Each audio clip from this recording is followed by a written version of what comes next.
Shalom, bien-aimés dans le Seigneur, nous continuons avec notre méditation sur le thème « Détruisez les œuvres du diable ».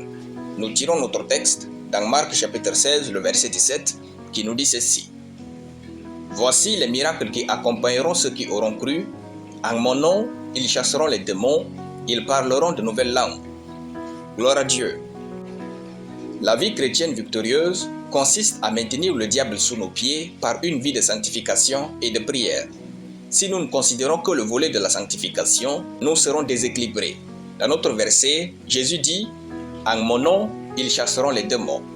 Si nous ne chassons pas les démons, ils ne nous laisseront pas tranquilles pour faire ce que Dieu nous appelle à faire. L'existence des démons est une réalité que nous ne pouvons pas nier. Il est vrai que l'objectif n'est pas de voir les démons partout et dans tout, mais de ne pas négliger leur influence. Chaque jour, le diable et sa bande s'efforcent sans relâche de nous anéantir et de détruire tout ce que nous possédons. Jésus nous a lui-même dit, quand il parlait du diable, « Le voleur ne vient que pour dérober, égorger et détruire. » Jean chapitre 10, le verset 10. Il suffit de regarder ce que le diable a fait à Job pour que nous comprenions que notre vie de sanctification et de prière ne suffit pas pour qu'il nous laisse tranquilles. Il est nécessaire de s'élever et de le chasser de manière ouverte. Ainsi, nous limitons sa capacité à agir et à réaliser des choses considérables. Pour détruire les œuvres du diable, il est important de prendre conscience de notre identité d'enfant de Dieu. En effet, la foi en Jésus fait de nous des enfants de Dieu et nous donne l'identité de chasser légalement les démons. Notre identité dépasse notre simple nom. Par sa résurrection, Jésus a anéanti le diable et en adhérant à lui, nous devenons les agents destructeurs des actions du diable. De ce fait, prions sérieusement contre les œuvres du diable. Ne prenons rien comme acquis quand nous avons un ennemi qui veut nous voir tout perdre.